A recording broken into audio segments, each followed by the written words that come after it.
Hi, ഇന്ന് നമ്മൾ എടുക്കാൻ പോകുന്നത് എന്താ വെച്ചിട്ടുണ്ടെങ്കിൽ എക്സാം ഓറിയൻറ്റഡ് ആയിട്ടുള്ള ഒരു ക്ലാസ് ആണ് കേട്ടോ. അപ്പോൾ നമുക്ക് കെമിസ്ട്രിയിൽ രണ്ട് ചാപ്റ്റേഴ്സ് ആണ് നമുക്ക് എക്സാമിന് മെയിൻ ആയിട്ട് വരുന്നത്. അപ്പോൾ അതിൽ ഏറ്റവും ഇമ്പോർട്ടൻ്റ് ആയിട്ട് പഠിക്കേണ്ട ഭാഗങ്ങൾ ഏതൊക്കെയാണ് എന്നുള്ള കാര്യങ്ങളൊക്കെയാണ് നമ്മൾ ഈ ഒരു ക്ലാസ്സിൽ ഡിസ്കസ് ചെയ്യാൻ വേണ്ടി പോകുന്നത്. അപ്പം കെമിസ്ട്രിയുടെ 8ാം ക്ലാസ്സിലെ ഒന്നാമത്തെ ചാപ്റ്റർ എന്ന് പറയുന്നത് എന്താണ്? Chemistry of changes. എന്താണ്? കെമിസ്ട്രി ഓഫ് ചേഞ്ചസ്, മാറ്റങ്ങളുടെ രസതന്ത്രം എന്ന് പറയുന്ന ചാപ്റ്റർ ആണ്. എന്തൊക്കെ ക്വസ്റ്റ്യൻസ് ആയിരിക്കാം ഈ ഒരു ചാപ്റ്റർ ബേസ്ഡ് ആയിട്ട് വരാൻ സാധ്യതയുള്ളത് എന്ന് നമുക്ക് നോക്കാം. അപ്പം നമുക്കറിയാം എല്ലാ സബ്ജക്റ്റുകളും നിർമ്മിച്ചിരിക്കുന്നത് എന്തുകൊണ്ടാണ്?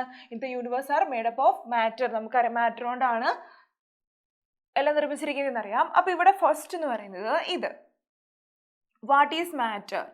Anything that occupies space and has mass is called matter. എന്തൊക്കെയാണ് പ്രോപ്പർട്ടീസ്? ഇത് വളരെ ഇമ്പോർട്ടൻ്റ് ആയിട്ട് പഠിക്കേണ്ട ഒരു ഭാഗമാണ് കേട്ടോ. ഓക്കെ, എന്താണ് മാറ്റർ? അതിൻ്റെ പ്രോപ്പർട്ടി, സോളിഡ്, ലിക്വിഡ്, ഗ്യാസ്, അതിൻ്റെ പ്രോപ്പർട്ടി എന്താണെന്നുള്ളതും കൂടെ ഓർത്തിരിക്കണം. ഇനി ഇവിടെ വരുന്നത് മെയിൻ ആയിട്ട് പഠിക്കേണ്ട ഒരു കാര്യമാണ് slow changes and fast changes. It's very important. Slow changes and fast changes.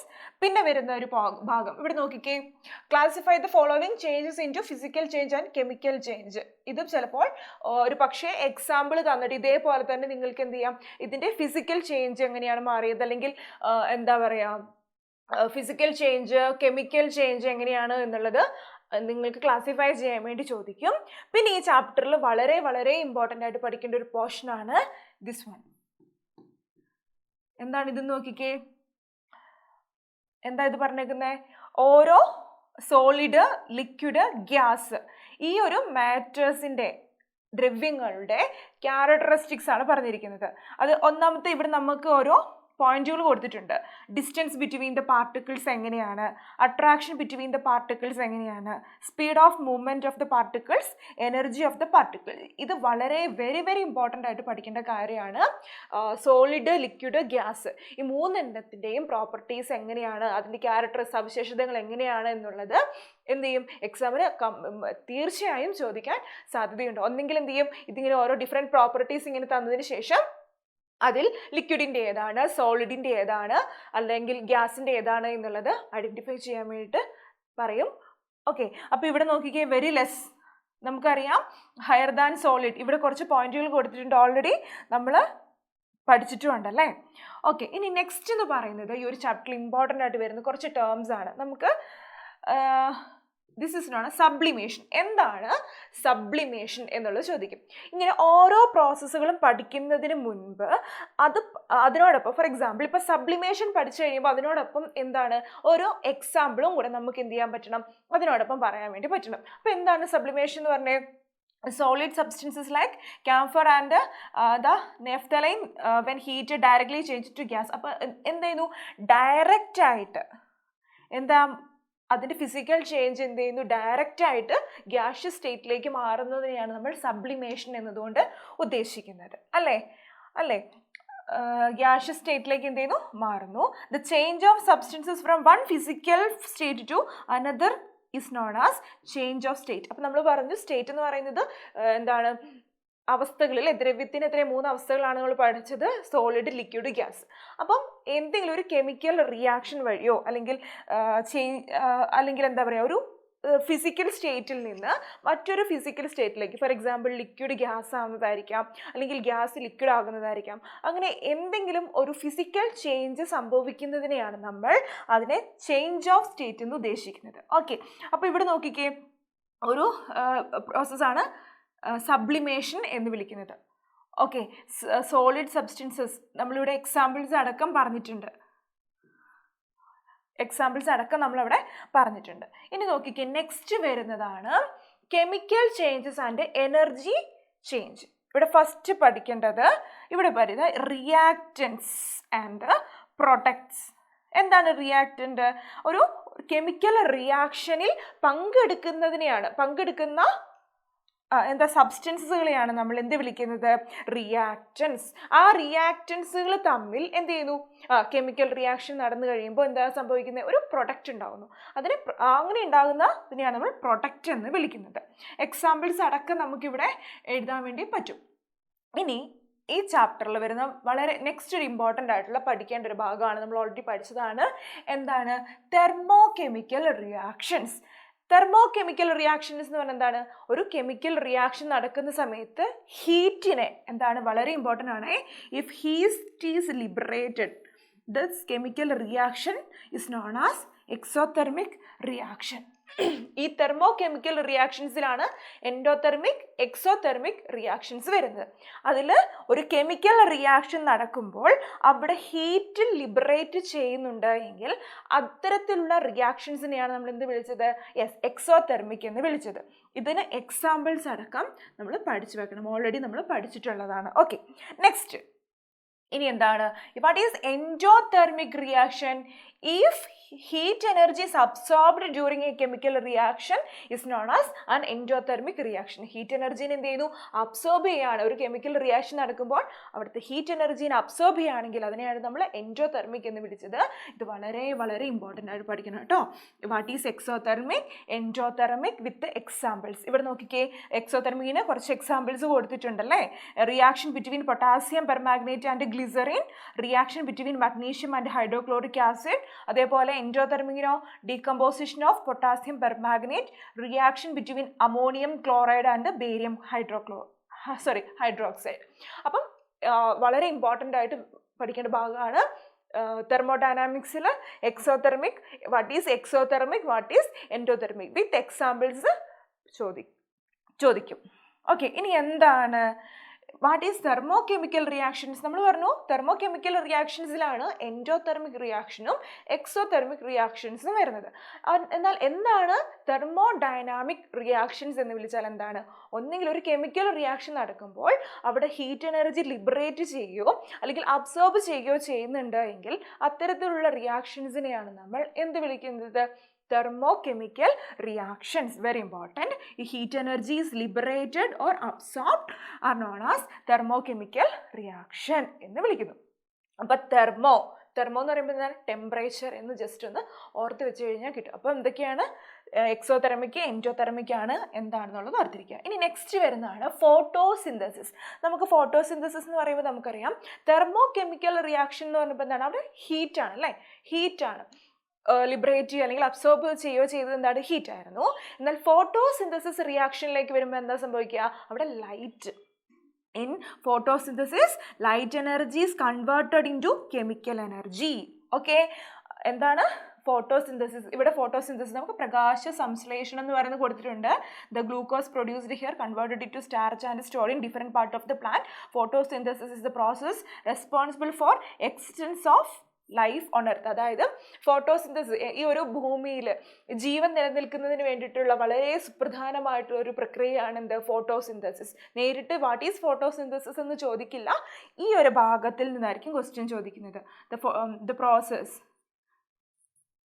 Responsible for existence of the ഭൂമിയിൽ ജീവൻ നിലനിൽക്കുന്നതിന് വേണ്ടിയിട്ട് ഏറ്റവും വളരെ പ്രധാനമായ അല്ലെങ്കിൽ സുപ്രധാനമായ ഒരു പ്രക്രിയ അല്ലെങ്കിൽ പ്രോസസ്സ് എന്താണ്, അതെങ്ങനെയാണ് നടക്കുന്നത് എന്ന് ചോദിക്കും. അത് ഏത് തരത്തിലുള്ളൊരു റിയാക്ഷനാണ്? എക്സോതെർമിക് റിയാക്ഷനാണോ, തെർമോ കെമിക്കൽ റിയാക്ഷനാണോ, അല്ലെങ്കിൽ ഫോട്ടോസിന്തസിസ് ആണോ എന്ന് ഫോട്ടോ കെമിക്കൽ റിയാക്ഷൻ ആണോ എന്ന് ചോദിക്കും. ഫോട്ടോ കെമിക്കൽ എന്ന് പറയുമ്പോൾ it's a part of light.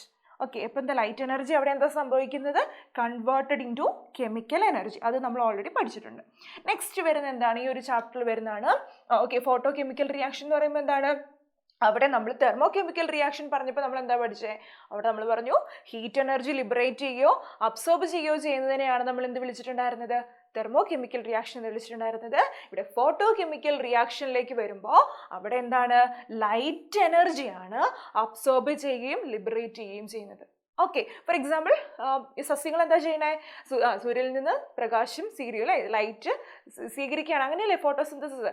Okay, ഇവിടെ നെക്സ്റ്റ് ഇവിടെ വരുന്ന വളരെ ഇമ്പോർട്ടൻ്റ് ആയിട്ടൊരു പോർഷൻ എന്ന് പറയുന്നത്, ഓക്കെ നെക്സ്റ്റ്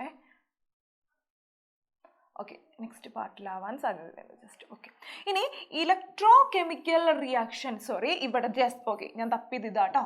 ഇവിടെ നോക്കിക്കേ, the chemical luciferin absorb ultraviolet rays with the help of enzymes luciferase present in the body of fireflies and emit visible light. This phenomenon is known as bioluminescence.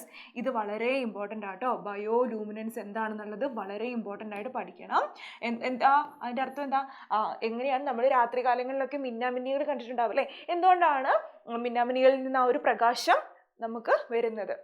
ബയോലൂമിനൻസസ് കാരണം എന്താണെന്ന് ചോദിക്കും. അത് just എന്താ, chemical enzyme luciferase present in the body of firefly. ഇത് just ഒന്ന് വളരെ important ആയിട്ടൊന്ന് പഠിച്ചു വെക്കണം, ചോദിക്കാൻ സാധ്യതയുണ്ട്. ഓക്കെ, അപ്പോൾ നമ്മൾ ഫോട്ടോ കെമിക്കൽ റിയാക്ഷൻ പറയുന്ന സമയത്താണ് അവിടെ ലൈറ്റ് എന്താ, light in this reaction light energy is liberate ചെയ്യാണ് അല്ലേ? ലൈറ്റ് എനർജി ഉണ്ടാവുകയാണ് ചെയ്യുന്നത്. വിസിബിൾ ലൈറ്റിൽ നിന്ന് അബ്സോർബ് അൾട്രാവയലറ്റ് റേസ് അബ്സോർബ് ചെയ്യുന്നു എന്നൊക്കെ പറഞ്ഞാൽ അതിനുശേഷം അത് ലൈറ്റ് എനർജി ലിബറേറ്റ് ചെയ്യാണ് ചെയ്യുന്നത്. ഓക്കെ, ആ സമയത്ത് ഫോട്ടോസിന്തസിസിലേക്ക് വരുമ്പോൾ ലൈറ്റ് എനർജീനെ എന്ത് ചെയ്യുന്നു? അബ്സോർബ് ചെയ്യുകയാണ് ചെയ്യുന്നത്. ഫോട്ടോസിന്തസിസിൽ ലൈറ്റ് എനർജീനെ അബ്സോർബ് ചെയ്യുന്നു. അപ്പോൾ രണ്ട് ലിബറേറ്റ്. അപ്പോൾ എന്താണ് ഫോട്ടോ കെമിക്കൽ റിയാക്ഷൻ എന്നുള്ളതും പഠിച്ചിരിക്കണം വിത്ത് എക്സാമ്പിൾ. അത് ലിബറേറ്റ് ചെയ്യുന്നതിന് ഒരു ഹീറ്റ്, ഫോർ എക്സാമ്പിൾ തെർമോഡൈനാമിക്സ് റിയാക്ഷനിൽ ഹീറ്റ് എനർജി ലിബറേറ്റ് ചെയ്യുന്നതിന് ഒരു എക്സാമ്പിൾ എഴുതുക, അല്ലെങ്കിൽ അബ്സോർബ് ചെയ്യുന്നതിന് ഒരു എക്സാമ്പിൾ എഴുതുക. മെയിനായിട്ട് ഫോട്ടോ കെമിക്കൽ റിയാക്ഷനിൽ ലിബറേറ്റ് ചെയ്യുന്ന ലൈറ്റ് എനർജി ലിബറേറ്റ് ചെയ്യുന്നതിന് ഒരു എക്സാമ്പിൾ എന്ന് പറയുന്നത് ഫയർഫ്ലൈസ്, മിന്നാമിനിങ്ങിലൊക്കെ ഉണ്ടാകുന്ന ആ ഒരു വെളിച്ചം അല്ലേ, അതാണ് ബയോലൂമിനൻസ് എന്ന് പറയുന്ന സംഭവം. അത് ഹീറ്റ് എനർജി എന്താണ്, ലിബറേറ്റ് ചെയ്യാണ് ചെയ്യുന്നത്.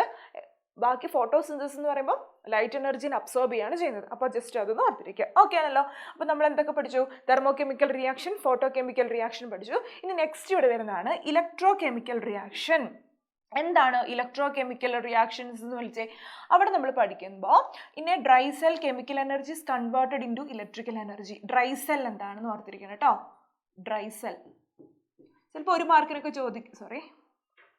മാർക്കിനൊക്കെ ചോദിക്കാൻ വേണ്ടിയിട്ട് സാധ്യതയുണ്ട്. വാട്ട് ഈസ് ഡ്രൈ സെൽ എന്നൊക്കെ ചോദിക്കും കേട്ടോ. ഡ്രൈ സെൽ കാരണം നമ്മൾ ചിലപ്പോൾ ശ്രദ്ധിക്കില്ല, പക്ഷേ അത് അവിടെ സംഭവമുണ്ട്. ഡ്രൈ സെൽ എന്താണെന്നുള്ളത് ഇമ്പോർട്ടൻ്റ് ആയിട്ടൊന്ന് നോക്കി വെക്കണം. നെക്സ്റ്റ് വരുന്നതാണ് വാട്ട് ഈസ് ഇലക്ട്രോളിസിസ്. ഇലക്ട്രോളിസിസ് എന്നൊക്കെ പറയുന്ന പ്രോസസ്സുകൾ എന്താണ്, കുറച്ചുകൂടെ ഹൈ ക്ലാസ്സുകളിൽ കുറച്ച് ഡീറ്റെയിൽ ആയിട്ട് നമ്മൾ പഠിക്കുന്നതാണ്. +1 +2 അല്ലെങ്കിൽ 10th ചിലപ്പം ഇതിൻ്റെയൊക്കെ ബേസിക് ആയിട്ട് കുറച്ച് കൂടുതൽ ഡീറ്റെയിൽ ആയിട്ട് +1 +2 നമ്മൾ ഇലക്ട്രോളിസിസ് എന്നൊക്കെ പറഞ്ഞ് പഠിക്കും. തെർമോഡൈനാമിക്സ് അങ്ങനെയുള്ള കാര്യങ്ങൾ പഠിക്കും. അപ്പോൾ ഇവിടെ നോക്കിക്കേ, എന്താണ് electrolysis? The process of dissociation of a substances by absorbing electrical energy. എന്താണ്? ഇലക്ട്രിക്കൽ എനർജി അബ്സോർബ് ചെയ്തിട്ട് എന്ത് ചെയ്യുന്നു? ഡിസോസിയേഷൻ സംഭവിക്കുന്നു. സബ്സ്റ്റൻസസിന് എന്ത് സംഭവിക്കുന്നു? ഡിസോസിയേഷൻ സംഭവിക്കുന്നതിനെയാണ് നമ്മൾ ഇലക്ട്രോളിസിസ് എന്ന് പറയുന്നത്. ഓക്കെ, ഇവിടെ നോക്കിക്കേ, if electricity pass through water containing A small amount of acid it has dissociated into hydrogen and oxygen. Water എന്ത് ചെയ്യുന്നു? ഇലക്ട്രോളിസിസ് സംഭവിച്ചു കഴിഞ്ഞിട്ട് എന്ത് സംഭവിക്കുന്നു? ഹൈഡ്രജനും ഓക്സിജനുമായിട്ട് ഡിസോസിയേഷൻ സംഭവിക്കുകയാണ് ചെയ്യുന്നത്. അപ്പം എന്താണ് ഇലക്ട്രോളിസിസ് എന്നുള്ളതും ഈ ഒരു ചാപ്റ്ററിൽ എന്ത് ചെയ്യുക? ഓർത്ത് വെക്കുക. ഓക്കെ, നെക്സ്റ്റ് നമ്മൾ അതിൻ്റെ ഒരു എക്സ്പെരിമെൻ്റൽ സെറ്റപ്പ് ആയിട്ട് ഇവിടെ കൊടുത്തിരിക്കുന്നത്. എങ്ങനെയാണ് വന്നേക്കുന്നതെന്നുള്ളത് ഇതെന്ന് പറയുന്നത് ജസ്റ്റ് ഒന്ന് ഓർത്തിരിക്കുകയാണ് കേട്ടോ. It's very important. അപ്പം ഇതിൽ ചിലപ്പം ഈ ഒരു ഫിഗർ തന്നിട്ട് ചിലപ്പോൾ ഫോർ എക്സാമ്പിൾ എന്താ പറയുക, ഇതിൽ ഏതെങ്കിലുമൊക്കെ ഒരെണ്ണം എംറ്റി ആക്കുക, അതായത് ബ്ലാങ്ക് ആയിട്ട് തരും. ചില ഏതെങ്കിലുമൊക്കെ ഒരു ഭാഗങ്ങൾ ബ്ലാങ്ക് ആയിട്ട് തരും. എന്നിട്ട് അത് എന്ത് ചെയ്യും? ഫില്ല് ചെയ്യാൻ വേണ്ടിയിട്ട് ചോദിക്കും. ഇവിടെ നമുക്ക് ജസ്റ്റ് ഒന്ന് വേഗം ഒന്ന് വായിച്ചു പോകാം. വെൻ ദ സർക്യൂട്ട് ഈ ഒരു ബീക്കറിൽ കോപ്പർ സൾഫേറ്റ് സൊല്യൂഷൻ ആണ് എടുത്തിരിക്കുന്നത്. Let's coat copper on iron bangle. Iron എന്ത് ചെയ്യുന്നു? കോപ്പർ കോട്ട് കൊടുക്കാൻ വേണ്ടിയിട്ടാണ് ഇത് ചെയ്യുന്നത്. ഇതാണ് ഒരു കോപ്പറിന്റെ പ്ലേറ്റ് ഉണ്ട്, അതിൻ്റെ തന്നെ ഒരു സൾഫേറ്റ് സൊല്യൂഷനാണിത്. എന്ത് ചെയ്യുന്നു? ഇവിടെ ഒരു സെല്ല് കണക്ട് ചെയ്തിട്ടുണ്ട്. ഇതിലൂടെ അയൺ ബാങ്കിൾസ് എന്ത് ചെയ്യുന്നു? അയൺ ബാങ്കിളിലേക്ക് എന്ത് ചെയ്യുന്നു? ഇത് കോപ്പർ എന്ത് ചെയ്യുന്നു? കോട്ട് ചെയ്യാണ്. കോട്ട് ചെയ്യാണ് ചെയ്യുന്നത്. ജസ്റ്റ് ഇതൊന്ന് വായിച്ചാൽ മതി. This is solution of the salt of the same metal what is used. Silver is to be coated on iron bangle. Silver plate is to be connected to the positive terminal of the battery, and a mixture of silver cyanide and sodium cyanide solution is also to be used. This one. അപ്പോൾ അങ്ങനെയാണെങ്കിൽ ഇവിടെ നമ്മൾ പറഞ്ഞു copper ആണ് നമുക്ക് അതിലേക്ക് coat ചെയ്യേണ്ടതെങ്കിലുള്ള ഒരു കാര്യമാണിത്. അങ്ങനെയെങ്കിൽ സിൽവർ ആണ് കോട്ട് ചെയ്യേണ്ടത് എങ്കിൽ, അയണിലേക്ക് സിൽവർ ആണ് കോട്ട് ചെയ്യേണ്ടതെങ്കിൽ എന്താ ചെയ്യേണ്ടതെന്നാണ് പറഞ്ഞിരിക്കുന്നത്? Silver plate. ഇവിടെ എന്ത് ചെയ്യണം? കോപ്പറിന് പകരം സിൽവർ പ്ലേറ്റ് വെക്കണം. അതിൻ്റെ പോസിറ്റീവ് ടെർമിനലുമായിട്ട് ആ സിൽവർ പ്ലേറ്റ് കണക്ട് ചെയ്തിട്ടുണ്ടാവണം. പിന്നെ എന്താ പറയുന്നത്? പിന്നെ ഏത് സൊല്യൂഷൻ എടുക്കണേന്ന് പറഞ്ഞേക്കുന്നത്? Silver cyanide and sodium cyanide. Silver സയനൈഡിൻ്റെയും സോഡിയം സയനൈഡിൻ്റെയും ഒരു ലിക്വിഡ് ആയിരിക്കണം, അല്ലെങ്കിൽ ഒരു സൊല്യൂഷൻ ആയിരിക്കണം എന്ത് ചെയ്യണം ഇതിൽ എടുക്കേണ്ടത്. Okay, same. ഇവിടെ കോപ്പറിന് പകരം എന്ത് വരും? സിൽവർ വരും. അതേപോലെ ഗോൾഡ് ആണെങ്കിൽ എന്ത് വരും? ഇവിടെയും ഗോൾഡ് ആയിട്ട് വരും. ഓക്കെ, അത് ജസ്റ്റ് ഒന്ന് ഓർത്തിരിക്കണം കേട്ടോ.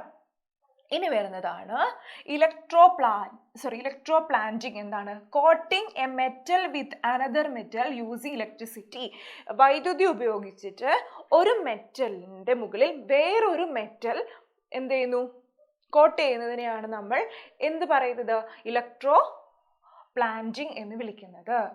It's important. എക്സാമ്പിൾ അടക്കം പഠിക്കണം. ഒന്നെങ്കിൽ ആ സിൽവറിൻ്റെ കേസ് തന്നെ എക്സാമ്പിൾ ആയിട്ട് എടുത്താലും മതി. ഓക്കെ, നെക്സ്റ്റ് വരുന്നതാണ് ഇലക്ട്രോ കെമിക്കൽ റിയാക്ഷൻ. എന്താണെന്ന് നമ്മൾ പറഞ്ഞിട്ടുണ്ടായിരുന്നില്ല അല്ലേ? ഇലക്ട്രോളിസിസ് എന്താണ്, ഡ്രൈ സെൽ എന്താണെന്നുള്ളതെല്ലാം നമ്മൾ പഠിച്ചിട്ടുണ്ടായിരുന്നു. പക്ഷേ ഇലക്ട്രോ കെമിക്കൽ റിയാക്ഷൻ എന്താണ്? Electrical energy is absorbed or produced during A chemical reaction, it is known as electro chemical reaction. നമ്മൾ ഫോട്ടോസിന്തസിസ് പറഞ്ഞു, തെർമോ കെമിക്കൽ റിയാക്ഷൻ പഠിച്ചു. അതേപോലെ തന്നെ ഇലക്ട്രോ കെമിക്കൽ റിയാക്ഷനിൽ എന്താ സംഭവിക്കുന്നത്? അവിടെ ഇലക്ട്രിക്കൽ എനർജി എന്താ സംഭവിക്കുന്നത്? പ്രൊഡ്യൂസ് ചെയ്യപ്പെടുകയോ അബ്സോർബ് ചെയ്യുകയോ ചെയ്യുന്നുണ്ടെങ്കിൽ അതിനെയാണ് നമ്മൾ ഇലക്ട്രോ കെമിക്കൽ റിയാക്ഷൻ എന്ന് വിളിക്കുന്നത്. ഇവിടെ different forms of energy are absorbed or liberated in every chemical reaction. Reactions are known as by major form of energy involved in that reaction. ഇവിടെ ഇത് കണ്ടോ, ഒരു ഇലക്ട്രിക്കൽ എനർജി ഫോം ചെയ്യുന്ന, produce ചെയ്യപ്പെടുന്നതാണ് ഇത്. Arrange zinc and copper nails on lemons are shown in the figure. Connected them with copper wire, then connect with arrangement and LED which energy has be cost to. എന്താണ് അവിടെ? ഈ ഒരു LED bulb തെളിയാൻ കാരണം എന്താണ്? Electrical എനർജിയാണ്. അപ്പം electro chemical reaction എന്താണെന്ന് നമ്മൾ പഠിച്ചു. ഇനി chemical reaction major energy changes നമ്മൾ ഓൾറെഡി എക്സാമ്പിൾസിൽ വരുന്ന കാര്യമാട്ടോ ഇത്. ഓരോ റിയാക്ഷൻസിൻ്റെയും ബേണിംഗ് ഓഫ് സബ്സ്റ്റൻസസ് എന്താണ്? ഒരു സബ്സ്റ്റൻസ് ബേൺ ചെയ്യുമ്പോൾ ഹീറ്റ് എനർജി ലിബറേറ്റ് ആണ് ചെയ്യുന്നത്. Decomposition of substances on heating. ഒരു ഹീറ്റ് കൊടുക്കുന്ന സമയത്ത് ആ ഒരു സബ്സ്റ്റൻസസ് വിഘടിക്കുകയാണെങ്കിൽ എന്താ സംഭവിക്കുക? അത് ഹീറ്റിനെ അബ്സോർബ് ചെയ്യാണ് ചെയ്യുന്നത്. ബയോലൂമിനൻസസ്, അത് ഫയർഫ്ലൈസ് നമ്മൾ പറഞ്ഞു, മിന്നാമിനികളുടെ കേസിൽ അവിടെ ലിബറേറ്റ് ലൈറ്റ് ഉണ്ടാവുകയാണ് ചെയ്യുന്നത്. ഇനി അതിൻ്റെ ആ ഒരു കേസ് നമ്മൾ പഠിക്കുന്ന സമയത്ത് അതിന് കാരണമാകുന്ന എൻസൈംസ് എന്താണെന്നുള്ളതും കൂടെ ഓർത്തിരിക്കണം. ഇതുണ്ടോ? Ultraviolet rays helps enzymes luciferase എന്ന് പറയുന്ന എൻസൈംസ് ആ ഒരു ഫയർഫ്ലൈൻ്റെ ശരീരത്തിലുള്ള ലൂസിഫറൈസ് എന്ന് പറയുന്ന എൻസൈമിൻ്റെ സഹായത്തോടു കൂടിയാണ് അവിടെ ലൈറ്റിനെ ലിബറേറ്റ് ചെയ്യുന്നത്. അൾട്രാ വയലറ്റ് റെയിൻ എന്ത് ചെയ്യുന്നു? അബ്സോർബ് ചെയ്തിട്ട് ചെയ്യുന്ന കാര്യമാണത്. ഓക്കെ, ഇനി next cell made up of lemon. അവിടെ എന്താ ചെയ്യുന്നത്? ഇലക്ട്രിക്കൽ എനർജി ഉണ്ടാവുകയാണ് ചെയ്യുന്നത്. അതേപോലെ ഇലക്ട്രോളിസിസ്, ഇതിനൊക്കെ electrolysis of sodium chloride solution. എന്താ സംഭവിക്കുന്നത്? സോഡിയം ക്ലോറൈഡിനെ എന്ത് ചെയ്യുന്നു? അതിനെ ഡിസോസിയേഷൻ സംഭവിക്കുകയാണ്. അതിനെയാണ് നമ്മൾ ഇലക്ട്രോളിസിസ് എന്ന് പറയുന്നത്, സോഡിയം ക്ലോറൈഡ്. ഇനി അബ്സോർബ് ഇലക്ട്രിക്കൽ എനർജി. അവിടെ സംഭവിക്കുന്നത് ഇലക്ട്രിക്കൽ എനർജീനെ അബ്സോർബ് ചെയ്യുകയാണ് ചെയ്യുന്നത്. അപ്പം ഇതൊക്കെയാണ് ഈ ഒരു ചാപ്റ്ററിൽ വളരെ ഇമ്പോർട്ടൻ്റ് ആയിട്ട് പഠിക്കേണ്ട കാര്യങ്ങൾ. വളരെ ഇമ്പോർട്ടൻ്റ് ആണിത്. ഇതിൽ എല്ലാം തന്നെ ഓൾമോസ്റ്റ് എല്ലാം തന്നെ ഡിസ്കസ് ചെയ്തിട്ടുള്ളതുമാണ് അല്ലേ? ഓക്കെ, അപ്പം ഈ ഓരോ പ്രോസസ്സുകൾ എഴുതുന്നതിനോടൊപ്പവും എന്ത് ചെയ്യണം? അതിൻ്റേതായ എക്സാമ്പിൾസും കൂടെ എന്ത് ചെയ്യണം? ആഡ് ചെയ്യാൻ വേണ്ടി ശ്രമിക്കണം. എങ്കിൽ മാത്രമേ ആ ഒരു കാര്യം, ഇപ്രാവശ്യത്തെ എക്സാമിൻ്റെ പ്രത്യേകത അറിയാമല്ലോ, നമ്മൾക്ക് എന്താണോ ഒരു പ്രോസസ്സ് നമ്മൾ പഠിച്ചു, അതെന്താണ് എന്ന് നമുക്കെന്ത് മനസ്സിലായിട്ടുണ്ട് ആ ഒരു പ്രോസസ്സ് പഠിച്ചു, അത് വെറുതെ കാണാപ്പാഠം പഠിക്കേണ്ട ആവശ്യമേ ഇല്ല. എന്താണോ നമുക്ക് മനസ്സിലായിട്ടുള്ളത് അതെന്ത് ചെയ്യുക? ആ ഒരു പേപ്പറിലേക്ക് എഴുതുക. എങ്കിൽ മാത്രമേ എന്ത് ചെയ്യാൻ പറ്റുള്ളൂ? നമുക്ക് അത് കുറേ കാലഘട്ടത്തേക്ക് അത് ആ ഒരു എന്ത് കാര്യം മനസ്സിലാക്കി പഠിച്ചെങ്കിലില്ലെങ്കിൽ നമുക്ക് എന്ത് ചെയ്യാൻ പറ്റില്ല, കുറേ നാൾ കഴിയുമ്പോൾ അതൊക്കെ മറന്നു പോകും. ആ സമയത്ത് മനസ്സിലാക്കി പഠിക്കുകയാണെങ്കിൽ അതെന്നും നമ്മുടെ മനസ്സിൽ എപ്പോഴും അത് ഉണ്ടാകും. വെറുതെ കാണാപ്പാഠം പഠിച്ചൊന്നും കാണാപ്പാഠം പഠിക്കാനൊന്നും നിൽക്കേണ്ട, എന്ത് ചെയ്യാം, മനസ്സിലാക്കിയിട്ട് പഠിക്കാം. ഓക്കെ ആണല്ലോ. ഇനി ഈ ഒരു ചാപ്റ്റർ, നെക്സ്റ്റ് ഒരു ചാപ്റ്റർ ഞാൻ പറഞ്ഞു. ഇനി അടുത്തൊരു എന്താ പറയുക ചാപ്റ്റർ ആണ് elements and compounds. Elements and compounds, മൂലകങ്ങളും സംയുക്തങ്ങളും. ഇതിലെന്താ പഠിക്കുന്നത്? Of a pure molecule are the smallest independent and stable particle that have all the fundamental properties of pure substances. So what is molecules? എന്താണ് molecules എന്ന് പഠിക്കണം. What is molecule is very important. ഇത് ഈ ഒരു ചാപ്റ്ററിൽ important ആണ്. Next ഇവിടെ നമ്മൾ ഈ ഒരു പോർഷനിൽ നമ്മൾ പറയുന്നത് എന്തായിരുന്നു? ഒരു കെമിക്കൽ റിയാക്ഷൻ നടക്കുന്ന സമയത്ത് ഇവിടെ എന്താ പറയുന്നത്? ഇവിടെ മഗ്നീഷ്യം ഒരു പുതിയൊരു പ്രൊഡക്റ്റ് ഉണ്ടാവുകയാണ് ചെയ്യുന്നത് അല്ലേ. ഒന്നെങ്കിൽ എന്ത് ചെയ്യാം, വാട്ടറിനെ വിഘടിപ്പിച്ച് ഹൈഡ്രജനും ഓക്സിജനുമായി മാറ്റും, അല്ലെങ്കിൽ പുതിയൊരു മഗ്നീഷ്യവും ഹൈഡ്രോക്ലോറിക് ആസിഡും കൂടെ ചെയ്തിട്ട് ഒരു മഗ്നീഷ്യം ക്ലോറൈഡും ഉണ്ടാകുന്നുണ്ട്, പിന്നെ ഒരു ഹൈഡ്രജനും ഉണ്ടാകുന്നുണ്ട്. അപ്പോൾ എന്താ, ഒരു പുതിയ ഒരു റിസൾട്ടൻ്റ് എന്ന് പറയുന്നത് ഒരു എലമെൻറ്റ് ഉണ്ടാവുകയും ചെയ്യുന്നുണ്ട്. ആ ഒരു കാര്യമാണ് ഇവിടെ പറയുന്നത്. അതായത് do you know that new molecule are formed through chemical reactions. അതായത് കെമിക്കൽ റിയാക്ഷൻസ് വഴി എന്ത് സംഭവിക്കുന്നു? പുതിയ മോളിക്യൂൾസ് ഉണ്ടാകുന്നു എന്നാണ് പറയുന്നത്. ഇനി നെക്സ്റ്റ്, ഓക്കെ, ഇവിടെ ഇതൊരു ഇമ്പോർട്ടൻ്റ് ആട്ടോ. Henry Cavendish is very important. എന്താണ് ഹെൻറി കാവൻഡിഷ് എന്താ പറയുന്നത്? Henry Cavendish proved that water is a substances made up of more than one element. ഒരു എലമെന്റ് കൊണ്ടല്ല, ഒന്നിലധികം എലമെന്റ് കൊണ്ടാണ് എന്തുണ്ടായിട്ടുള്ളത്? വാട്ടർ മോളിക്യൂൾ ഉണ്ടായിട്ടുള്ളത്. വാട്ടർ മോളിക്യൂൾ അല്ല, വാട്ടർ സബ്സ്റ്റൻസസ്. സബ്സ്റ്റൻസസ് എന്ന് പറയുമ്പോൾ എന്താ, ഡിഫറെൻറ്റ് മോളിക്യൂൾസുകൾ വരുമ്പോഴാണ് സബ്സ്റ്റൻസസ് ഉണ്ടാകുന്നത്. അപ്പം his experiment of burning hydrogen gas is presence of oxygen helps to know about the component of water. ഇനി നെക്സ്റ്റ് എന്താണ്? ഹംഫ്രി ഡേവി എന്താ പറയുന്നത്?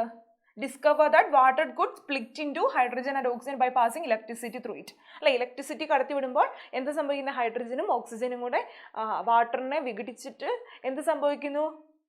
സ്പ്ലിറ്റ് ചെയ്യാൻ വേണ്ടി പറ്റും, ഹൈഡ്രജനായിട്ടും ഓക്സിജനായിട്ടും. കാരണം ഹൈഡ്രജൻ H2O ആണ് വാട്ടർ അല്ലേ. അപ്പം ഇതിലേക്ക് ഇലക്ട്രിസിറ്റി കടത്തി വിടുമ്പോൾ എന്താ സംഭവിക്കുക? അത് ഹൈഡ്രജനും ഓക്സിജനുമായിട്ട് സ്പ്ലിറ്റ് ആകുന്നു എന്നുള്ളത് ആര് പറഞ്ഞു? ഓക്കെ, ഹംഫ്രി ഡേവി പറഞ്ഞു. അപ്പം ഇത് ജസ്റ്റ് ഒന്ന് ഈ ഒരു ഭാഗം ഇമ്പോർട്ടൻ്റ് ആയിട്ട് ഓർത്തിരിക്കണം. ഒന്നെങ്കിൽ ഇത് ഈ ഒരു സയൻറ്റിസ്റ്റിൻ്റെ പേര് തന്നിട്ട് അവരെന്താണ് ഡിസ്കവർ ചെയ്തത്, അവരെന്താണ് കണ്ടുപിടിച്ചതെന്നായിരിക്കും ചോദിക്കും. അപ്പോൾ ഹെൻറി കാവൻഡിഷ് എന്ന് പറയുന്നത് എന്താ? വാട്ടർ എന്ന് പറയുന്ന സബ്സ്റ്റൻസസ് ഒന്നിൽ കൂടുതൽ എലമെൻറ്റുകൾ കൂടിച്ചേർന്നതാണ് മൂലകങ്ങൾ കൂടിച്ചേർന്നതാണ് വാട്ടർ എന്ന് പറയുന്ന സബ്സ്റ്റൻസസ് എന്ന് പറഞ്ഞു. അതേപോലെ ഹംഫ്രി ഡേവി എന്താ പറഞ്ഞത്? വെള്ളത്തിൽ ഇലക്ട്രിസിറ്റി കടത്തി വിട്ട് കഴിഞ്ഞാൽ എന്ത് സംഭവിക്കും? ജലം വാട്ടർ ഹൈഡ്രജനും ഓക്സിജനുമായിട്ട് സ്പ്ലിറ്റ് ചെയ്യാൻ വേണ്ടി പറ്റുമെന്ന് പറഞ്ഞു. ഇനി ഈ ചാപ്റ്ററിൽ പഠിക്കേണ്ട വളരെ ഇമ്പോർട്ടൻ്റ് ആണ് ജോൺ ഡാൾട്ടൻ്റെ അറ്റോമിക് തിയറി എന്ന് വിളിക്കുന്നത്. ഡാൾട്ടൺ അറ്റോമിക് തിയറി എന്നാണ് ഇത് പറയപ്പെടുന്നത്. എന്തൊക്കെയാണ്? All matter is made up of minute particle called atoms. And atom is a smallest particle that can be participate in a chemical reaction. And atom cannot be divided during a chemical reaction. പിന്നെന്താണ്? An atom cannot be created or destroyed. നിർമ്മിക്കാനോ നശിപ്പിക്കാനോ സാധിക്കില്ല. All atom of an element are of the same size, property and mass. Atoms of different elements differ in their ഇപ്പം നമ്മൾ പറഞ്ഞു ഹൈഡ്രജൻ്റെ atoms അല്ലേ, ഹൈഡ്രജൻ്റെ ഒന്നിലധികം atom കൂടിച്ചേരുമ്പോഴാണ് atoms കൂടിച്ചേരുമ്പോഴാണ് ഈ ഒരു എലമെൻ്റ് ഉണ്ടാകുന്നത്. അപ്പം അതേപോലെ തന്നെ atoms of different element differ in the size, property and mass. Okay, ഇനി ഇവിടെ മോളിക്യൂൾസ്, ഒന്നിലധികം ആറ്റങ്ങൾ കൂടിച്ചേരുമ്പോൾ എന്ത് സംഭവിക്കുന്നു? അവിടെ മോളിക്യൂൾസ് ഉണ്ടാകുന്നു. You know that water molecule is made up of 2 atom of hydrogen and 1 atom of oxygen. അതേപോലെ ഈ ഒരു ഭാഗം പഠിക്കണം. മോളിക്യൂൾസ് അതിൽ എത്ര ആറ്റംസ് ആണെന്നുള്ളത്. അമോണിയയിൽ എന്തൊക്കെയാണുള്ളത്? 1 ആറ്റം ഓഫ് നൈട്രജൻ, NH3 എന്ന് പറയൂ അല്ലേ. ഒരു നൈട്രജൻ്റെ 1 ആറ്റവും ഹൈഡ്രജൻ്റെ 3 ആറ്റങ്ങളും ചേരുമ്പോഴാണ് അമോണിയ എന്ന് പറയുന്ന മോളിക്യൂൾ ഉണ്ടാകുന്നത്. ഇനി നെക്സ്റ്റ് ഓക്സിജൻ എന്ന് പറയുന്നതോ 2 ആറ്റംസ് ഓഫ് ഓക്സിജൻ, O2. അതേപോലെ ഇതൊന്ന് ഇമ്പോർട്ടൻ്റ് ആയിട്ടൊന്ന് പഠിച്ചു വെക്കണം കേട്ടോ. കാരണം നമ്മൾ കുറച്ചും കൂടെ എലമെൻറ്റ്സ്, പീരിയോഡിക് ടേബിൾ, അങ്ങനെ കുറച്ചും കൂടെ ഡീറ്റെയിൽ ആയിട്ട് നമ്മൾ പഠിക്കാൻ തുടങ്ങുകയാണ് 8ാം ക്ലാസ് മുതൽ. അപ്പം ഇവിടുന്ന് ദിസ് ഈസ് ദ ബേസിക് ആയിട്ട് ഇങ്ങനെ ഓരോ കാര്യങ്ങൾ പഠിച്ചാണ് വരുന്നത്. 10th 9th കുറേയും കൂടെ ഡീറ്റെയിൽ ആയിട്ട് നിങ്ങൾക്ക് ഓരോ കാര്യങ്ങൾ പഠിക്കാനുണ്ട്. അപ്പം പഠിക്കുന്ന എലമെൻറ്റ്സുകൾ അല്ലെങ്കിൽ പീരിയോഡിക് ടേബിളിലൊക്കെ ആണെങ്കിലും ഹൈഡ്രജൻ എങ്ങനെയാണ്, ഓക്സിജൻ എന്താണ്, അതായത് അതിൻ്റെ സിംബലുകൾ എങ്ങനെയാണ് എന്നുള്ളതെല്ലാം ഇപ്പോഴേ എന്ത് ചെയ്യാം, മനസ്സിലേക്ക് പഠിച്ച് തന്നെ വെക്കാം, മനസ്സിലാക്കിയിരിക്കാം. ഇനി എന്താണ് എലമെൻറ്റ് അല്ലെങ്കിൽ എന്താണ് കോമ്പൗണ്ട്സ്, ഇത് വളരെ ഇമ്പോർട്ടൻ്റ് ആണ്. വിത്ത് എക്സാമ്പിൾസ് അടക്കം പഠിക്കണം. Elements are pure substances made up of same type of atoms. They cannot be further divided into component through chemical reaction. Chemical reactions നമ്മൾ പറഞ്ഞു ഡിഫറെൻ്റ് അല്ലേ. അപ്പോൾ എന്താ പറയുന്നത്, എന്താണ് എലമെൻറ്റ്സ് എന്ന് പറയുന്നത്? ഇറ്റ് ഈസ് ആ പ്യുവർ സബ്സ്റ്റൻസസ് സെയിം ആറ്റം. നമ്മൾ പറഞ്ഞു ഹൈഡ്രജൻ ആറ്റം എന്ന് പറയുന്നത് ഇങ്ങനത്തെ ഹൈഡ്രജൻ ആറ്റംസ് ചേർന്നതാണ് എന്ത്, ഹൈഡ്രജൻ. ഓക്കെ. ഇനി കോമ്പൗണ്ട്സ് എന്ന് പറയുന്നത് combination of atoms of 2 or more elements in fixed ratio. This can be dissociated into constituent element through chemical reaction. ഇവിടെ എക്സാമ്പിൾസ് കൊടുത്തിട്ടുണ്ട്. ഓക്സിജൻ എന്ന് പറയുന്നത് എലമെന്റ് ആണ് അല്ലേ, എന്നാൽ വാട്ടർ എന്ന് പറയുന്നതോ കോമ്പൗണ്ട് ആണ്, കാരണം അവിടെ ഹൈഡ്രജനും ഓക്സിജനും വരുന്നുണ്ട്. സാൾട്ട്, അതേപോലെ ഷുഗർ, കാർബൺ എന്നൊക്കെ പറയുന്നത് എലമെന്റ് ആണ്. നൈട്രജൻ, കാർബൺ ഡയോക്സൈഡ്, കാർബണും വരുന്നുണ്ട് ഓക്സിജനും വരുന്നുണ്ട്. അമോണിയ എന്ന് പറയുമ്പോൾ എന്താണ്, NH3. മഗ്നീഷ്യം ഓക്സൈഡ് എന്ന് പറയുന്നതൊക്കെ എന്താണ്, കോമ്പൗണ്ട്സിൽ വരുന്ന കാര്യമാണ്. ഇനി ഇവിടെ നോക്കിക്കേ, സിംബൽസ്, ഇതൊന്ന് അറിഞ്ഞിരിക്കണം കേട്ടോ. സിംബൽസ്, എന്തിനാണ് സിംബൽസ് ഉപയോഗിക്കുന്നത്? Symbols are used to represent concept in clear and simple manner. Symbols like communication are interpretation easier. അത് എന്താണ്, the modern symbols system of representing elements by letters was introduced by scientist named Berzelius. എന്താണ് സിംബൽസിന്റെ പ്രത്യേകത എന്താണ്? Symbols ഉപയോഗിച്ചിട്ടുണ്ടെങ്കിൽ നമുക്കൊരു കാര്യത്തെ ഏറ്റവും പെട്ടെന്ന് easy ആയിട്ട് കൺവേ ചെയ്തെടുക്കാൻ വേണ്ടി പറ്റും. അതിന് വേണ്ടിയിട്ടാണ് നമ്മൾ സിംബൽസ് ഉപയോഗിക്കുന്നത്. അത് ജസ്റ്റ് ഒന്ന് ഓർത്തിരുന്നാൽ മാത്രം മതി. ഓരോ എലമെന്റ്സിന്റെയും സിംബൽസ് എന്താണെന്നുള്ളത് ജസ്റ്റ് ഒന്ന് ഓർത്തിരിക്കും. ഇവിടെ നോക്കിക്കേ, കാർബൺ C ആണ്, കാരണം ഇതിൻ്റെയൊക്കെ ഒരു മെത്തേഡ് എന്ന് പറയുന്നത് ആദ്യത്തെ ലെറ്റർ, അതേപോലെ നൈട്രജൻ N, സൾഫർ, ഓക്സിജൻ്റെ ഒക്കെ ഇത് ഫസ്റ്റത്തെ represent the first letter of there name. അപ്പം ഇതൊന്ന് പഠിച്ചിരിക്കുക. കാർബൺ എന്ന് പറയുമ്പോൾ ചിലപ്പോൾ നിങ്ങൾക്ക് ഇങ്ങനെയായിരിക്കും തരാം. അപ്പം ഇതെന്താണ്, ഇതെന്ന് പറയുന്നത് എന്താണ്, കാർബൺ. അതേപോലെ N, നൈട്രജൻ, അങ്ങനെയുള്ളത് ചോദിക്കാൻ സാധ്യതയുണ്ട്. ഇനി നെക്സ്റ്റ് വരുന്നത്, some elements are represented by another letter along with the first letter of the English name in upper case. See more example using this letter. ഇവിടെ നോക്കിക്കുക, അലുമിനിയം എങ്ങനെയാ നോക്കിക്കുക, ക്ലോറിൻ, ക്യൂരിയം, കാൽസ്യം, അതൊക്കെ വ്യത്യാസമുണ്ട് അല്ലേ. ഇനി എലമെന്റ്സ് എന്ന് പറയുന്നത് ലാറ്റിൻ നെയിംസ് ആയിട്ട് റിലേറ്റ് ചെയ്യുന്നതാണ്. ഇത് സോഡിയം എന്ന് പറയുന്നത് നാട്രിയം ആണ്, അപ്പോൾ അതിൻ്റെ Na എന്ന് പറയുന്ന സിമ്പിളാണ് ഉപയോഗിക്കുന്നത്. പൊട്ടാസ്യത്തിൻ്റെ ലാറ്റിൻ നെയിം കാലിയമാണ്, അപ്പോൾ K. അപ്പം ഇതൊന്ന് ഓർത്തിരിക്കുക. ചിലപ്പോൾ ഒരു 1 വേർഡിനായിരിക്കും ചോദിക്കുന്നത്, സിമ്പിൾ 1 വേർഡിനായിരിക്കും ചോദിക്കുന്നത്. ഓക്കെ. ഇനി ഇതിൽ പഠിക്കാൻ വരുന്നത് ക്ലാസിഫിക്കേഷൻ ഓഫ് എലമെന്റ്സിൽ വരും. പിന്നെ ഇത് ജസ്റ്റ് ഒന്ന് ഓർത്തിരുന്നാൽ മതി. Chromium, iridium, neptunium. അപ്പോൾ നമ്മൾ basis of the country and scientist, but also the basis of colour, name, planet, satellite ഉണ്ട്. അപ്പം എലമെന്റ്സിന് പേര് കൊടുക്കുന്നത് അത് കണ്ടുപിടിച്ച സയൻറ്റിസ്റ്റുകളുടെ പേരിലോ ഒക്കെ ആയിരിക്കാം. പക്ഷെ അതിനൊപ്പം തന്നെ എന്താണ്, രാജ്യങ്ങളുടെ പേര് വരാം, അതുപോലെ നിറങ്ങൾ, നെപ്റ്റ്യൂണിയം, ഗ്രഹങ്ങളുടെ പേരൊക്കെ എന്ത് ചെയ്യാം, അതിലേക്ക് വരാൻ. അതൊക്കെ ബേസ് ചെയ്തിട്ട് നമുക്ക് എന്ത് ചെയ്യാൻ പറ്റുന്നുണ്ട്, എലമെന്റ്സിന് പേര് കൊടുക്കാൻ വേണ്ടി പറ്റും. അതൊക്കെ ജസ്റ്റ് ഒന്ന് ഓർത്തിരുന്നാൽ മാത്രം മതി കേട്ടോ. ഇനി വരുന്നതാണ് പീരിയോഡിക് ടേബിൾ. ജസ്റ്റ് ഒന്ന് നോക്കി വെക്കുക. പിന്നെയുള്ളത് ഈ ഒരു സയൻറ്റിസ്റ്റുകൾ, ലവോസിയർ, അവർ ഫസ്റ്റ് അറ്റംപ്റ്റ് ആണ് നമ്മൾ ഈ എലമെന്റ്സിനെ ക്ലാസിഫൈ ചെയ്യാൻ വേണ്ടിയിട്ടുള്ള മെറ്റൽസ്. ഇത് ആരാണ് എലമെന്റ്സിനെ മെറ്റൽസ് ആൻഡ് നോൺ മെറ്റൽസ് എന്ന് പറയുന്ന രീതിയിൽ ക്ലാസിഫൈ ചെയ്തത് എന്നൊക്കെ ചോദിക്കാം. പിന്നെ ദീസ് ഗ്രൂപ്പ്സ്, സിമിലർ പ്രോപ്പർട്ടീസ് വരുന്ന ഗ്രൂപ്പ്സ്, ആദ്യത്തെ 3 എണ്ണം സിമിലർ പ്രോപ്പർട്ടീസ് വരുന്നത്, അങ്ങനെ കാറ്റഗറൈസ് ചെയ്ത ആരാണെന്നും ചോദിക്കാൻ സാധ്യതയുണ്ട്. പിന്നെ ഈ ഒരു ചാപ്റ്ററിൽ ഇമ്പോർട്ടൻ്റ് ആയിട്ട് പഠിക്കേണ്ട കാര്യമാണ് മാസ് നമ്പർ, അറ്റോമിക് നമ്പർ. ഇത് എന്താണ് മാസ് നമ്പർ, എന്താണ് അറ്റോമിക് നമ്പർ എന്നുള്ളത് ഓർത്തിരിക്കണം. പിന്നെ മെൻഡലീസിൻ്റെ പീരിയോഡിക് ലോ, ഇതും വളരെ ഇമ്പോർട്ടൻ്റ് ആയിട്ട് പഠിക്കേണ്ടതാണ്. പിന്നെ അതിൻ്റെ ക്യാരക്ടറിസ്റ്റിക്സും ഇമ്പോർട്ടൻ്റ് ആട്ടോ. ഇതിനോടൊപ്പം തന്നെ നിങ്ങൾ ഈ ഒരു കുറച്ച് പോയിന്റും കൂടെ ആഡ് ചെയ്തിട്ട് വേണം എക്സാമിന് ക്വസ്റ്റ്യൻ വന്നാൽ എഴുതാൻ വേണ്ടിയിട്ട്. പിന്നെ വരുന്നതാണ് chemical formula of molecules. Chemical formula of molecules ഇവിടെ കണ്ടോ, ഓക്സിജൻ എന്നൊക്കെ പറഞ്ഞു കൊടുത്തിരിക്കുന്നുണ്ടല്ലോ. ഇതും ജസ്റ്റ് എന്ത് ചെയ്യുക, ഓർത്ത് വെക്കുക. ഇനി ഇതിൽ വരാം കെമിക്കൽ ഫോർമുല ഓഫ് എലമെന്റ്സ്. അതും ഇമ്പോർട്ടൻ്റ് ആയിട്ട് ഓർത്തിരിക്കണം. 1 second. Chemical formula of the molecule represent 1 molecule of a substances. ഇനി കെമിക്കൽ ഫോർമുല ഓഫ് കോമ്പൗണ്ട്സ് കണ്ടോ, വാട്ടർ എങ്ങനെ ഇരിക്കുന്നത് നോക്കിക്കേ, H2O. അതേപോലെ തന്നെ അമോണിയ NH3 അല്ലേ. കെമിക്കൽ ഫോർമുല എന്ന് പറയുമ്പോൾ നൈട്രിക് ആക്സൈഡ് അമോണിയ എന്ന് നമ്മൾ എഴുതുന്ന സമയത്ത് അതിൻ്റെ കെമിക്കൽ അമോണിയ. ഇതിൻ്റെ കെമിക്കൽ ഫോർമുല എഴുതാൻ പറയുമ്പോൾ എന്താ എഴുതേണ്ടത്, NH, ഒരു നൈട്രജൻ, 3 ഹൈഡ്രജൻ, NH3. ഇനി അതേപോലെ കാർബൺ ഡയോക്സൈഡ് എന്ന് പറയുന്നത് എഴുതാലോ, സൾഫ്യൂരിക് ആസിഡും എഴുതാലോ. ഇനി നൈട്രിക് ഓക്സൈഡ് ഓൾറെഡി തന്നിട്ടുണ്ട്. നമ്മൾ ഇങ്ങനെ എഴുതുന്നതിനെയാണ് നമ്മൾ കെമിക്കൽ ഫോർമുല എന്ന് പറയുന്നത്. നൈട്രിക് ഓക്സൈഡ്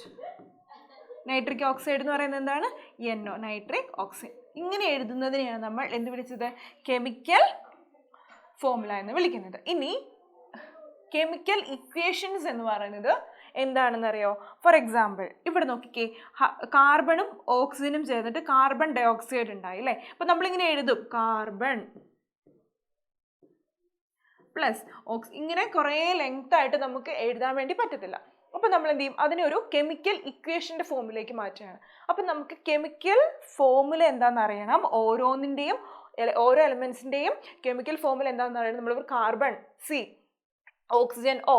അപ്പം ഒരു കാർബൺ ഓക്സിജൻ ചേർന്നിട്ട് C+O2 എന്താണ്, കാർബൺ ഡയോക്സൈഡ്. ഇങ്ങനെ എഴുതുന്നതിനെയാണ് നമ്മൾ കെമിക്കൽ ഇക്വേഷൻസ് എന്ന് വിളിക്കുന്നത്. ഇതും ഓർത്തിരിക്കണം കേട്ടോ. കെമിക്കൽ ഇക്വേഷൻസ് എഴുതാൻ വേണ്ടിയിട്ടും ചോദിക്കാൻ സാധ്യതയുണ്ട്. എന്താണ് chemical equation? Is the representation of a chemical reaction which helps to understand in that. എന്താണ് ഒരു കെമിക്കൽ റിയാക്ഷനെ എന്ത് ചെയ്യുന്നു, റെപ്രസെൻറ്റ് ചെയ്യാൻ വേണ്ടിയിട്ട്. കാർബണും ഓക്സിജനും ചേർന്ന് കാർബൺ ഡൈ ഓക്സൈഡ് ഉണ്ടാകുന്നു എന്നൊക്കെ ഒരു കെമിക്കൽ റിയാക്ഷനെ സിംപ്ലി റെപ്രസെൻറ്റ് ചെയ്യാൻ വേണ്ടിയിട്ടാണ് നമ്മൾ കെമിക്കൽ ഇക്വേഷൻസ് ഉപയോഗിക്കുന്നത്. ഓക്കെ ആണല്ലോ. It uses symbols chemical of formula to represent the reactant and product. ഇവിടെ നമ്മൾ ഓക്സിജൻ കാർബൺ ഡൈ ഓക്സൈഡ് ഉണ്ടായെന്ന് പറഞ്ഞല്ലേ. അപ്പോൾ ഇവിടെ റിയാക്റ്റൻറ്റുകൾ എന്ന് പറയുന്നത് എന്താണ്, കാർബൺ ആണ്, ഓക്സിജൻ ആണ്. പ്രൊഡക്റ്റ് എന്ന് പറയുന്നത് എന്താണ്, കാർബൺ ഡൈ ഓക്സൈഡ് ആണ്. അപ്പം ഇത്രയും കാര്യങ്ങളാണ് ഇതിൽ മെയിൻ ആയിട്ട് പഠിക്കാൻ വേണ്ടിയിട്ട് ഉള്ളത്. Okay, find the number of atoms. Okay, അപ്പം ഇച്ചിരി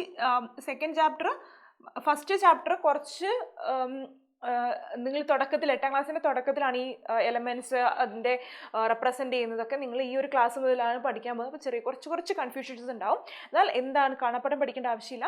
മനസ്സിലാക്കിയിട്ട് അതിൻ്റെ കാര്യങ്ങൾ എന്ത് ചെയ്യുക, നന്നായിട്ട് പഠിച്ചതിന് ശേഷം എക്സാമിന് നല്ല രീതിയിൽ തന്നെ എന്ത്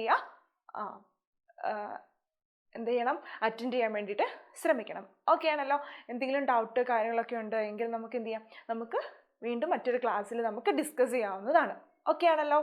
ദെൻ എല്ലാവർക്കും നല്ലൊരു ഓണം എക്സാം എന്താ പറയുക, അതിന് ശേഷമുള്ള ഓണത്തിൻ്റെ വെക്കേഷൻസ് എല്ലാം നല്ല രീതിയിൽ ആവട്ടെ എന്ന് ആശംസിക്കുന്നു. Take care.